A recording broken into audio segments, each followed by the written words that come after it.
भानुकुल कमल दिवाकर कपिन दिखावत नगर मनोहर सुन कपीस अंगद लंकेशा पावन पूरी रुचिर यह देशा छम छम छमके आज अवधपुर छम छम छमके आज अवधपुर दीप जलाए तीनों माई अहो रामा अवध पधारे रघुराई देखो अवध पधारे रघुराई अहो रामा अवध पधारे रघुराई।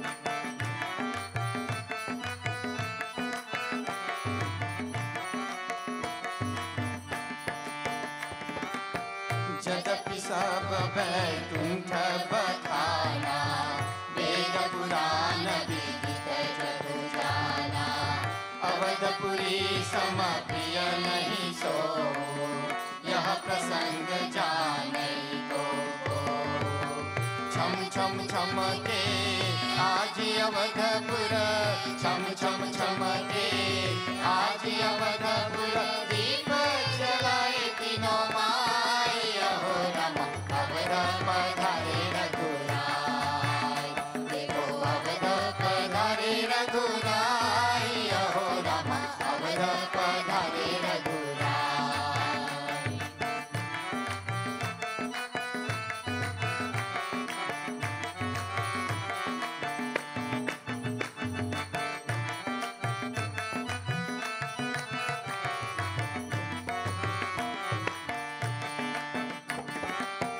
जन्मभूमि मम पूरी सुहावनी उत्तर दिशि बहसर पावनी जाम जनते बिनहि प्रयासा मम समीप नर पावनी दासा छम छम छमके आज अवधपुर छम छम छमके आज अवधपुर दीप जलाए तीनों माई अहो रामा अवध पधारे रघुराई देखो अवध पधारे रघुराई अहो रामा अवध पधारे रघुराई।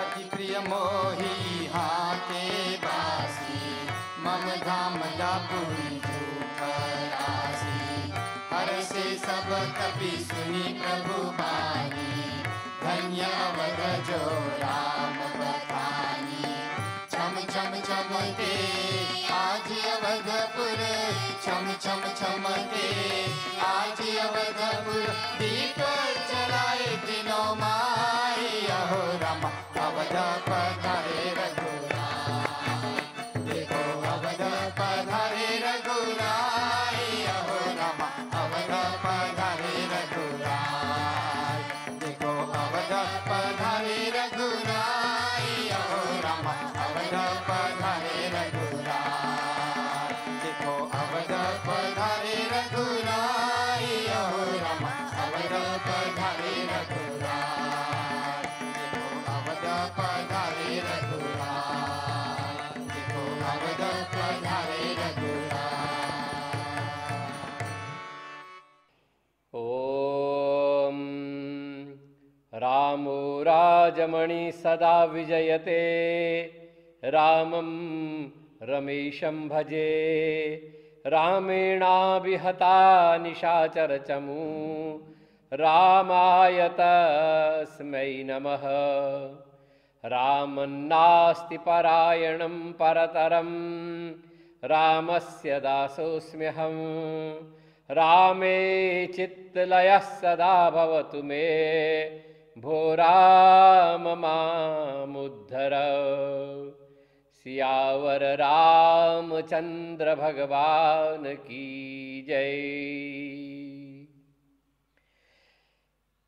एक बार त्रेता जुग माही, शंभु गए कुंभज सिपाही। संग सती जग जननी भवानी, पूजे ऋषि अखिलेश्वर जानी। गोस्वामी तुलसीदास जी महाराज कथा के प्रसंग को आगे बढ़ा रहे हैं। भरद्वाज जी ने याज्ञवल्क्य ऋषि से भगवान राम के विषय में पूछा, तो याज्ञवल्क्य कह रहे हैं कि भरद्वाज जी, ये त्रेता युग की बात है। एक बार स्वयं कैलाशपति भगवान सदाशिव, उनको भगवान राम की कथा सुनने की इच्छा उनके मन में आई, तो वो कैलाश पर्वत से उतरे और कथा सुनने के लिए कहाँ गए? समुद्र के किनारे महर्षि अगस्त्य के आश्रम में। और गोस्वामी तुलसीदास जी महाराज बहुत सुंदर चौपाई लिख रहे हैं। कह रहे हैं कि एक बार त्रेता जुग माही, शंभु गए कुंभज सिपाही। संग सती जग जननी भवानी, पूजे ऋषि अखिलेश्वर जानी। जब भगवान शिव कथा सुनने के लिए गए तो श्रोताओं कैसे गए? ये कथा सुनने के लिए श्रोताओं को भगवान शंकर ने एक सूत्र दिया है। कथा सुनने कैसे जाना है? अकेले नहीं। यदि आप गृहस्थ हैं तो आप साथ में धर्मपत्नी हो, धर्मपत्नी के साथ, क्योंकि हिंदू धर्म में पत्नी को क्या कहते हैं? धर्मपत्नी, अर्थात जिनके हाथों से, जिनके संग जो है और धर्म किया जाए, धर्मपत्नी, इसलिए तो धर्मपत्नी कहा गया है। तो भगवान शंकर और कथा सुनने के लिए मां सती के साथ गए। मां सती को पता लगा, भगवान शंकर से पूछा, भगवान शंकर कि हम कहाँ जा रहे हैं प्रभु? तो भगवान ने कहा कि देवी, हम राम कथा सुनने के लिए जा रहे हैं। तो मां सती ने विचार किया, कथा सुनने के लिए जा रहे हैं, तो जब कथा सुनने के लिए अब जाते हैं तो कथा सुनने के लिए कहाँ जाते हैं? पहली बात तो यह है कि सुनने को कहाँ जाना चाहिए, किसके पास जाना चाहिए? जिसको कथा आती है, जिसके पास कथा है, जिसको कथा का ज्ञान है और जिसको आपसे अधिक ज्ञान है, आपसे ज्यादा जो कथा के विषय में जानकारी रखता है, उसके पास जाना चाहिए। भगवान शिव कथा सुनने के लिए जा रहे हैं। मां सती को आश्चर्य हुआ कि भगवान शिव तो राम कथा के आचार्य हैं, परमाचार्य हैं। राम कथा भगवान शिव के अंतर हृदय से निकली है और यही भगवान शिव कथा सुनने के लिए जा रहे हैं। तो इसका मतलब तो यह हुआ कि फिर वो तो राम कथा के विषय में भगवान शंकर से भी कोई बड़ा जानकार होगा, इसीलिए तो उसके पास जा रहे हैं। क्योंकि आप जिसके पास जाते हैं वो आपसे ज्यादा जानकार होना चाहिए। जो आपसे ज्यादा जानकारी नहीं रखता उसके पास जाने से कोई लाभ नहीं है, उसको आपको क्या सुना पाएगा। तो इसीलिए मां सती ने भगवान शंकर से पूछा, हम कथा सुनने के लिए कहाँ जा रहे हैं? तब भगवान शंकर ने कहा, देवी, हम कथा सुनने के लिए और कुंभज ऋषि के आश्रम में जा रहे हैं। देखिए श्रोताओ, ये है राम कथा की महिमा। भगवान शिव को कथा सुनने की इच्छा हुई। भगवान शिव कहाँ रहते हैं? कैलाश पर रहते हैं। और भगवान शिव कैलाश से उतरे नीचे, क्योंकि अगस्त ऋषि का आश्रम समुद्र के किनारे पर है। अगस्त्य मुनि श्रोताओ, ये कुंभज ऋषि इनको कहा गया है। ये कुंभज हैं, अर्थात घड़े से उत्पन्न हुए ऋषि हैं। एक बार त्रेता जुग माही, शंभु गए कुंभज ऋषि पाही। कुंभज ऋषि के पास में भगवान शिव कथा सुनने के लिए गए। श्रोताओं, कुंभज ऋषि एक घड़े से पैदा हुआ ऋषि, और राम कथा तो समुद्र के समान विशाल कथा है।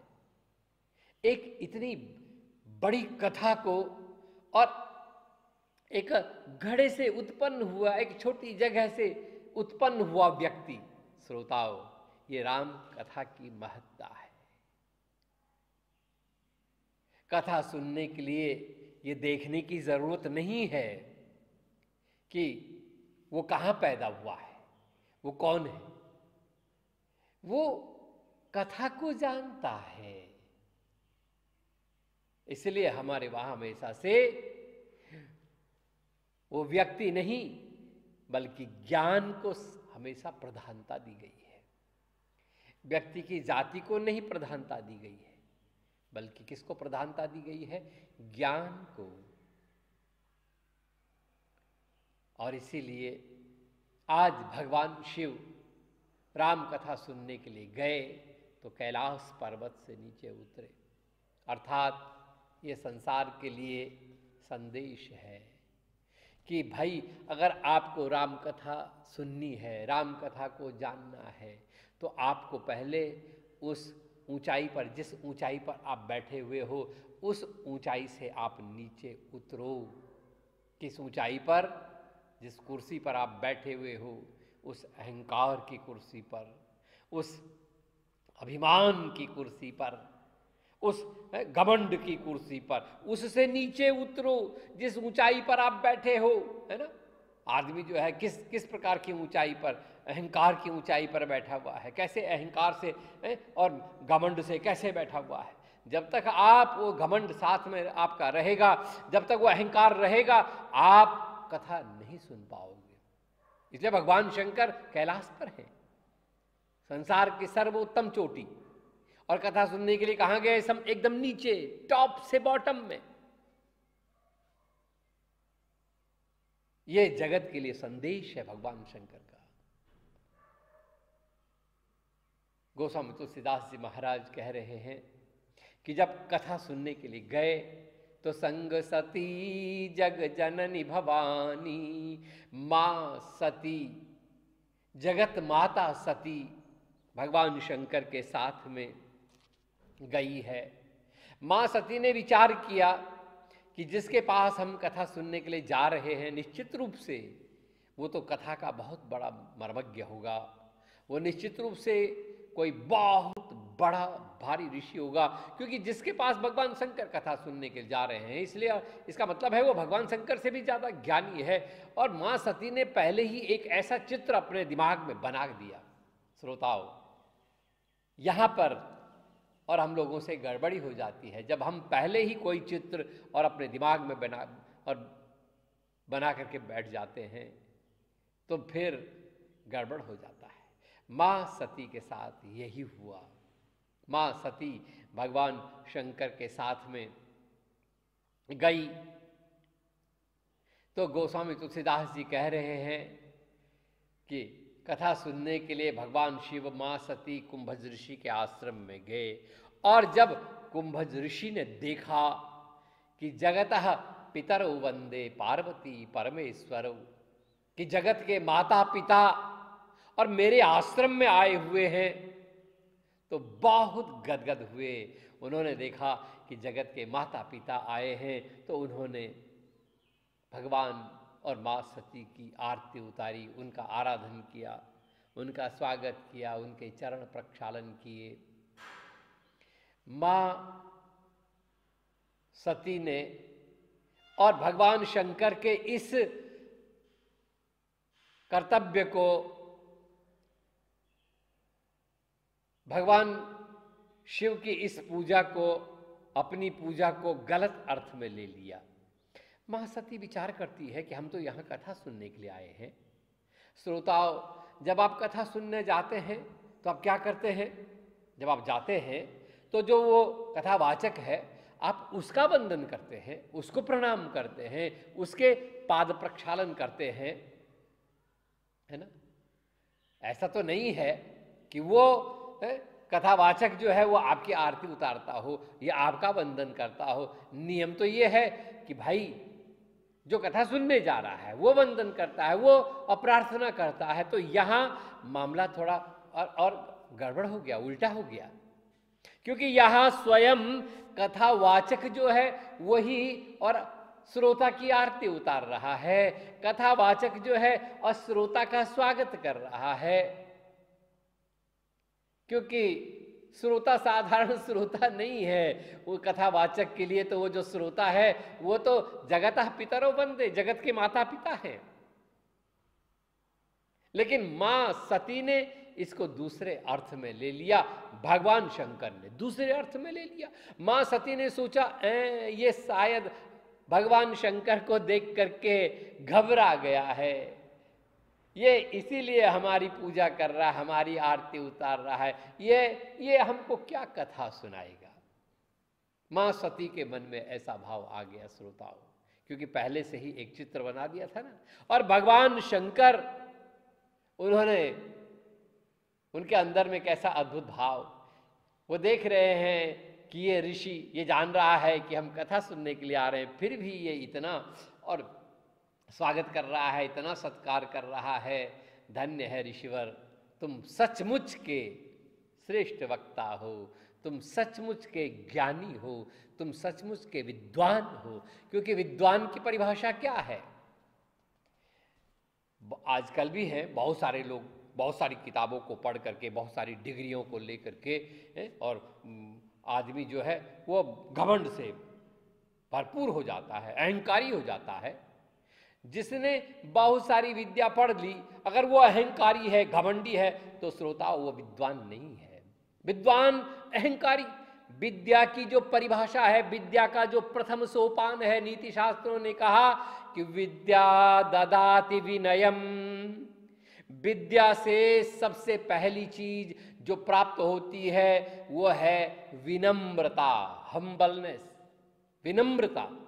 यदि आप विद्वान हैं और विनम्रता आपके भीतर नहीं है तो निश्चित रूप से आप विद्वान नहीं हैं, बल्कि आपने तो सिर्फ वो किताबों का जो बोझ आपकी खोपड़ी पर है, बस वही आपने बोझा लेकर के आप चल रहे हैं। आप में विनम्रता नहीं है। विद्वान वही होता है जो विनयी होता है। इसीलिए कहा कि विद्या ददाति विनयम। और जब विनम्रता आती है तभी तो उसके भीतर पात्रता आती है, तभी उसके भीतर उसको और दिगंतर तक उसकी ख्याति होती है, तभी उसके पास लक्ष्मी भी स्थिर होती है। तो ये विद्वान का, विनयी का सूत्र है कि वो विनम्र हो, हम्बल, एकदम विनम्र होना चाहिए। तो भगवान शंकर जो हैं और बहुत खुश हुए कि ऐसा विनम्र कथावाचक, और भगवान शंकर बैठे, स्वागत हुआ। और गोस्वामी तुलसीदास जी महाराज कह रहे हैं कि अब महर्षि अगस्त ऋषि ने कथा सुनाई भगवान शंकर को, और गोस्वामी कह रहे हैं कि राम कथा मुनिवर जब बखानी, सुनी महेश परम सुख मानी।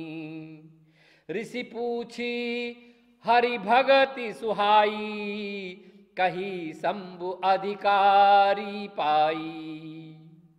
और गोस्वामी तुलसीदास जी महाराज और बड़ी अद्भुत बात कहते हैं श्रोताओं कि राम कथा मुनिवर जब बखानी, सुनी महेश परम सुख मानी।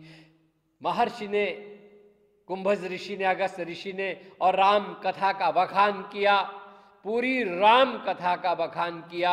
और राम कथा को सुनकर के गोस्वामी कह रहे हैं कि सुनी महेश परम सुख मानी, कि भगवान शंकर ने राम कथा सुनी, बहुत आनंदित हुए भगवान शंकर, बहुत आनंद आया।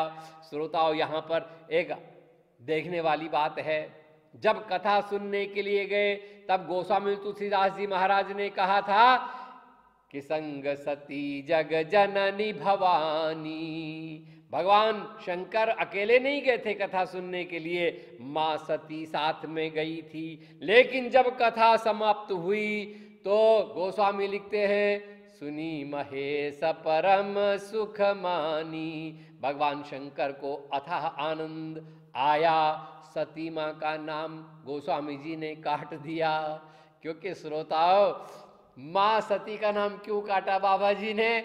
इसलिए क्योंकि मां सती कथा ही नहीं सुन पाई, क्योंकि पहले ही दिमाग में और ये सब चीजें मन में आ गई, ये क्या कथा सुनाएगा, तो इसलिए वो कथा नहीं सुन पाई। और बाबा जी तो भगवान राम के अनन्य भक्त हैं। बाबा जी कैसे सहन कर सकते हैं कि कोई मेरे आराध्य का इस तरह से अपमान कर दे? बाबा जी चाहे कोई भी हो, बाबा जी ने तुरंत नाम काट दिया, मां सती का नाम काट दिया। कहा कि सुनी महेश परम सुख मानी। भगवान शंकर ने सुना और बहुत आनंदित हुए। और बाबा जी लिखते हैं कि ऋषि पूछी हरि भगति सुहाई, कही शंभु अधिकारी पाई। और कथा संपन्न हुई। अब कथा पूरी हुई, तो कथा जब पूरी होती है तो उसके बाद क्या करते हैं कि भाई श्रोता का कर्तव्य होता है, ये परंपरा है, शिष्टाचार है कि भाई अब कथावाचक को दक्षिणा देनी चाहिए, है ना भाई। बिना दक्षिणा के तो यज्ञ संपन्न नहीं होता है, यज्ञ पूरा नहीं होता है, कोई भी कर्म सफल नहीं होता है। जब तक आप और विधिवत दक्षिणा नहीं देते हैं तब तक कर्म सफल नहीं होता है। भगवान शंकर ने विचार किया कि ऋषि ने कथा सुनाई, अब इसको कौन सी दक्षिणा दी जाए। ऋषि तो ऐसे अद्भुत हैं कि वो तो मांगने वाले हैं ही नहीं।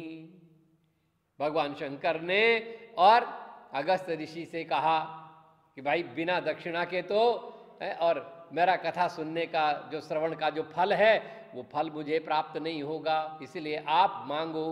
तो ऋषि क्या मांगे? ऋषि तो सामान्य चीज तो नहीं मांगेगा, तो ऋषि भी ऋषि है श्रोताओं। ऋषि ने कहा, हे भगवान, जिसकी मैंने कथा आपको सुनाई उसकी भक्ति सिर्फ आप ही जानते हो, उसके विषय में उस तत्व का ज्ञान सिर्फ आपके ही पास है। इसलिए हे प्रभु, अगर आप मुझे देना ही चाहते हैं तो मुझे राम की वो अनन्य भक्ति मुझे दीजिए। ऋषि पूछी हरि भगति सुहाई, कही शंभु अधिकारी पाई। और भगवान शंकर ने देखा कि ये अधिकारी है, इसको देना चाहिए। भगवान शंकर ने भगवान राम की भक्ति का कुंभदृषि को दान किया। दान हमेशा सत्पात्र को करना चाहिए। इसीलिए गोस्वामी ने लिखा है ना कि कहीं शंभु अधिकारी पाए, क्योंकि अधिकारी को ही दान देना, दान देने से बड़ा पुण्य मिलता है। लेकिन आपने किसी को दान दिया 100 रुपया और वो भला आदमी वो 100 रुपया लेकर के सीधे शराब की दुकान में गया और वहाँ जा करके जो शराब पिया उसने और वो जो सारा उपद्रव उसने मचाया, जितना गड़बड़ वो करता है, जितना पाप उससे हुआ, उस पाप में 50% आपको मिलने वाला है, क्योंकि आप नहीं देते। इसलिए कहा गया हमेशा दान सत्पात्र को करना। पात्र और कुपात्र में हमेशा भेद होते हैं। इसलिए भगवान शंकर ने भी देखा और बाबा जी गोस्वामी तुलसीदास जी महाराज कहते हैं कि कहीं शंभु अधिकारी पाई। भगवान शंकर ने देखा ये अधिकारी है वास्तव में, और इसको विद्या का दान, ज्ञान का दान, भक्ति का दान करना चाहिए। भगवान शंकर ने इसको भक्ति का दान कर दिया। कहत सुनत रघुपति गुण गाथा, कछु दिन तहाँ रहे दिन ना था। और इस तरह से कुछ दिन भगवान शंकर वहाँ रहे। फिर समय आया, भगवान शंकर ने और अगस्त ऋषि से विदा ली। अब भगवान शंकर अगस्त ऋषि के आश्रम से निकल करके कैलाश की ओर जा रहे हैं। अति प्रेम से बोले सियावर रामचंद्र भगवान की जय।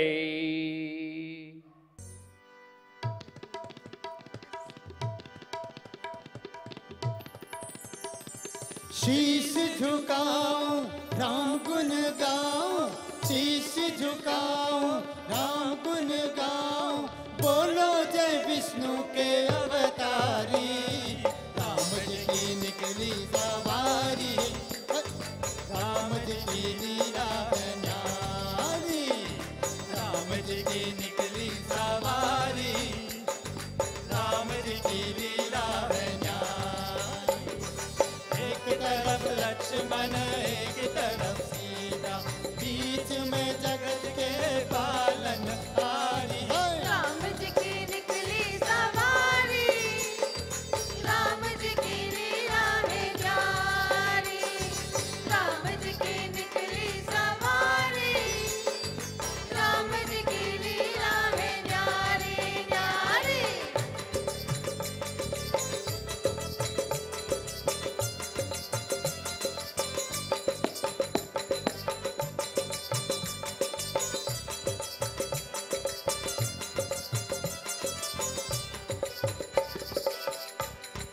धीरे चला रथ ओ रथ वाले, तो है खबर क्या ओ बोले भाले, तो है खबर क्या ओ बोले भाले।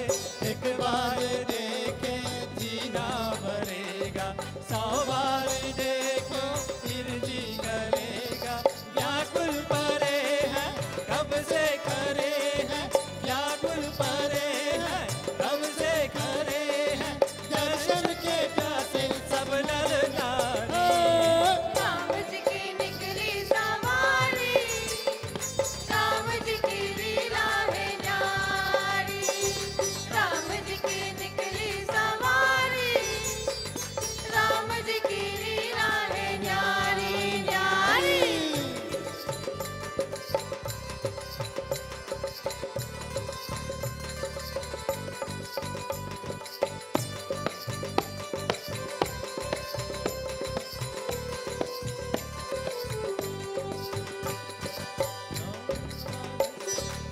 एक तरफ लक्ष्मण एक तरफ सीता, बीच में जगत के पालन हारी। की निकली सवारी, राम जी की लीला है न्यारी। राम जी की निकली